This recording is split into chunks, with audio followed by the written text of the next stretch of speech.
On est passé par toutes les émotions du côté du PSG durant cette phase de Ligue des Champions, mais la chose à retenir, c'est que le PSG s'est qualifié, s'est même qualifié en tant que tête de série lors de ce barrage, et du coup recevra le match retour du barrage à domicile, et ce sera face à Monaco ou à Brest. Salut à tous les gars, c'est Azial. Aujourd'hui, on se retrouve pour une nouvelle vidéo où on va parler et on va revenir, on va faire un petit peu un bilan, on va revenir sur quelques déclats côté PSG par rapport à la qualification, par rapport au match d'hier face à Stuttgart et aussi par rapport au tirage au sort qui va arriver demain de Ligue des Champions, des barrages de la Ligue des Champions et des possibles futurs adversaires du PSG. Je vais aussi vous expliquer dans cette vidéo pourquoi pour moi, malgré tout, ça reste l'une des pires places qu'on pouvait prendre parce que j'essaie de voir un petit peu plus loin. Et au-delà déjà du fait que, comme je vous l'ai déjà expliqué, mais on développera un petit peu après quand on va continuer la vidéo, mais je suis pas fan déjà de l'idée que pendant ce barrage, on va forcément jouer un club français. C'est-à-dire qu'on jouera soit Monaco, soit Brest. On va attendre le tirage au sort demain. Déjà, je suis pas fan de l'idée par rapport à ça de 1. Parce que je me dis, il peut y avoir un relâchement côté PSG. Ça reste des équipes que tu joues en championnat. Il peut y avoir ce truc un petit peu de « Ah, on les a battus en championnat. En Ligue des Champions, il va se passer la même chose. » Tu sais, ça peut très vite tourner à la catastrophe. Tu vois, on connaît le PSG, ça peut très vite tourner à la catastrophe ce type de scénario.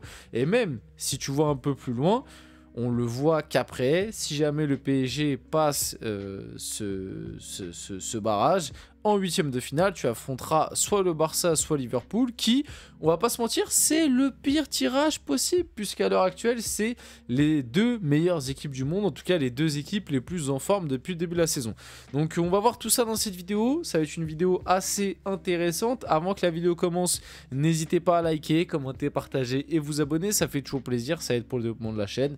Voilà, comme d'habitude, je remercie bien évidemment tous ceux qui le font, vous êtes les boss. Et du coup, nous, on va pouvoir y aller dès maintenant et parler un petit peu du PSG, revenir sur ce qui s'est passé hier, sur les déclats comme je vous l'ai dit, vite fait dire 2-3 mots du match face à Stuttgart et parler un peu de l'avenir en Ligue des Champions. Et comme je vous l'ai dit dans l'intro, on est vraiment passé par toutes les émotions lors de cette phase de Ligue des Champions. C'est-à-dire qu'au début on s'est dit wow, le tirage va être compliqué, mais malgré tout on avait de bon espoir, on s'est dit bon, on va jouer la qualif, ce serait bien de viser le top 8, voire première partie de tableau pour les barrages, ce qu'au final on a fait. Ensuite, tu commences plutôt mal, puisque bon, tu gagnes face à Gérone très poussivement. Ensuite, tu as cette défaite face à Arsenal, le nul face au PSV, la défaite face à l'Atlético, la défaite face au Bayern, et tu étais dans une situation très complexe, et au final, tu t'en sors avec 3 victoires sur les 3 derniers matchs, face à Salzbourg, face à City et face à Stuttgart, qui te permettent de finir 15e, ce qui est un peu décevant. Du coup, quand tu prends en compte le match face au PSV et l'Atlético que pour moi tu dois gagner, ça aurait pu te faire potentiellement 5 points en plus et du coup le PSG aurait pu finir à 18 points et largement dans le top 8.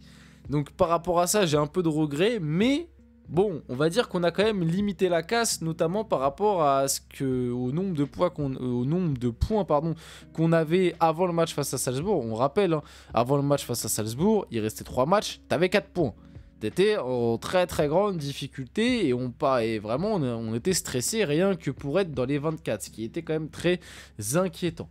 Malgré tout, tu as fait le boulot du coup, donc j'aimerais revenir sur cette déclat de Luis Enrique. Luis Enrique ne veut pas entendre parler des autres résultats ce soir. La victoire et la qualification, c'est tout ce qui compte. Et le truc que j'aime, que j'ai aimé cette année par rapport à l'année dernière, même si on va dire que c'était un contexte un peu différent parce que c'était l'ancien format, etc. Mais l'année dernière, on se rappelle que lors de la dernière journée, le PSG était un petit peu dans une situation similaire. C'est-à-dire que tu te déplaçais à Dortmund et il fallait que tu gagnes à Dortmund pour te qualifier. Et sinon, si tu faisais match nul, ça dépendait du résultat de l'autre match. Et on se rappelle que l'année dernière, l'autre match, du coup, c'était Newcastle-Milan ou Newcastle avait perdu face à Milan, t'as rangé et au final du coup on avait eu un PSG qui avait joué un peu petit bras, qui avait pas pris beaucoup de risques et qui avait joué le match nul à Dortmund et on se rappelle qu'à l'époque ça avait fait pas mal de débats. Bon, au final ça nous avait permis de nous qualifier en tant que deuxième. C'est dommage parce que dans mes souvenirs, il me semble que si tu gagnais en plus, tu finissais premier. Mais l'avenir a donné raison à Luis Enrique puisque t'es passé en tant que deuxième, mais t'as tapé la Sociedad. Donc au final, t'as eu un tirage plutôt clément. Et t'es allé en demi-finale, donc à cette époque-là, même si moi j'étais pas forcément d'accord avec ce qu'avait fait Luis Enrique, l'avenir lui avait donné raison. Et cette année, il a eu un tout autre discours, c'est-à-dire que dès l'avant-match, on lui a posé la question, oui, est-ce que vous allez regarder les matchs aux alentours, est-ce que vous allez sécuriser, jouer le match nul? Il a dit directement, non, si on gagne, on est qualifié, donc aujourd'hui on est là, on y va pour gagner. Et moi du coup j'ai aimé ce discours, et en plus on l'a bien vu sur le terrain, ça s'est très bien retranscrit, et de toute façon je l'ai débriefé. Si vous voulez avoir plus de détails sur le Stuttgart PSG, la vidéo est disponible sur la chaîne, le débrief est disponible sur la chaîne, n'hésitez pas à aller voir, mais très satisfait de la rencontre des Parisiens face à Stuttgart, de la manière dont a été abordé le match. Du coup en fin de match, on a Ousmane Dembélé qui a déclaré Monaco ou Brest, une bonne nouvelle d'affronter un club français, quoi qu'il arrive en barrage, c'est la bagarre, on va se préparer tranquillement, il y a des matchs de championnat avant, on verra. Et surtout que le truc qui est hyper drôle, enfin hyper drôle je sais pas, mais c'est comme quoi le hasard des fois fait bien les choses, c'est que bah juste avant le match de barrage, on joue en championnat Monaco et Brest. C'est quand même complètement dingue. Non mais franchement... Franchement, moi je trouve ça très... Des fois, comme je vous dis, le hasard fait très bien les choses. C'est-à-dire que là, ce week-end, on joue Brest. Et le week-end prochain, on joue Monaco. Et juste après, il y aura le match aller, barrage, Ligue des Champions. Donc, on va attendre demain pour voir qui tu joues au barrage.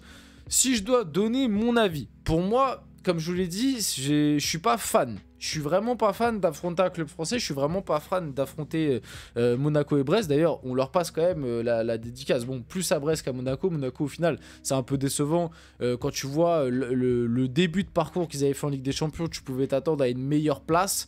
Au final, finir derrière le PSG pour Monaco qui avait très bien démarré, c'est quand même un peu décevant. On va pas se mentir. Mais Brest, chapeau à vous. Bravo les Brestois.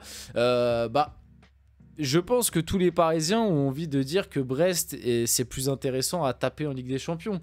Maintenant, quand on voit la forme actuelle de Monaco qui est pas non plus dingue, quand tu prends en compte aussi que Monaco, tu les as déjà joués 2 fois cette saison, 2 fois tu as été supérieur et tu les as battus, pas sans difficulté, mais en tout cas tu as été supérieur. Tu peux te dire que Monaco, ce serait pas, à l'heure actuelle, franchement, entre Monaco et Brest, pour le PSG, je pense que c'est du 55-45, quoi. C'est-à-dire qu'à 55%, je préfère prendre Brest parce qu'il y a le côté que c'est une plus petite équipe, qu'il y a moins d'individualité malgré tout, et que si le PSG est dans un bon soir, normalement, Brest, t'es censé les plier. Maintenant, comme j'ai dit, Monaco, en ce moment, c'est pas top non plus. Ils viennent de prendre 3-0 face à l'Inter. En championnat, en ce moment, même s'ils ont gagné là, le dernier match, ils étaient sur une série pas dingue. Donc, sur le papier, ça reste quand même un bon tirage au final pour le PSG.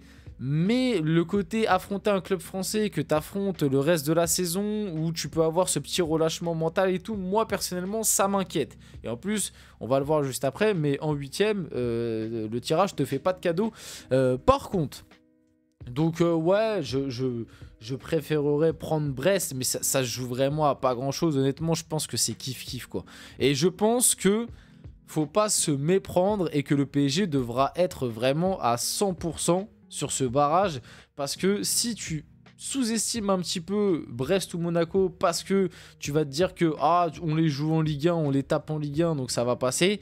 Je pense que tu peux te faire surprendre parce que des fois, la magie de la Ligue des Champions, on l'a déjà vu avec d'autres championnats. Quand il y a des...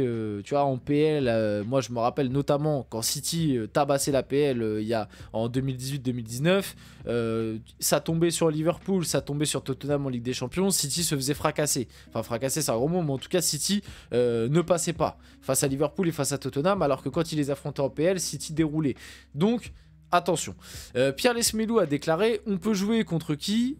Du coup, le journaliste lui a répondu « PSG ou Benfica ». Il a dit « Oh, voilà, on espère Benfica, le PSG, on les connaît, on les joue assez en Ligue 1. Tu m'as miné le moral là. » Bon, il a pas tort dans l'idée, parce que ça rejoint un petit peu ce que je viens de vous dire, c'est-à-dire le côté affronter un club français, je trouve ça un petit peu relou. Maintenant, je pense aussi que pour Brest, ils sont pas... voilà, ils se doutent bien qu'ils ont plus de chance face à Benfica. No offense, hein, c'est pas, mais je pense que Brest a plus de chances face à Benfica que face au PSG, on va pas se mentir. Les 2 derniers matchs du PSG en Ligue des Champions, mine de rien, tu finis sur 2 très belles prestations et 2 très belles performances. La victoire 4-2 face à City, et la victoire 4-1 face à Stuttgart. Décidément, ce maillot fort, c'est vrai que le nouveau maillot du PSG, pour l'instant, il porte bonheur. Hein. Je crois qu'on va le garder jusqu'à la fin de cette édition de Ligue des Champions, parce que pour l'instant, on l'a mis.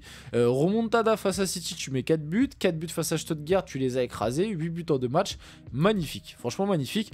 Et du coup, ce que je vous disais un petit peu plus tôt, mais ça, on aura le temps de se projeter à l'avenir, etc. Parce que bon, ça arrive dans à peu près un mois. Si jamais le PSG passe les barrages, bien évidemment, ne pas sous-estimer. Normalement, on devrait passer, mais il ne faut pas sous-estimer.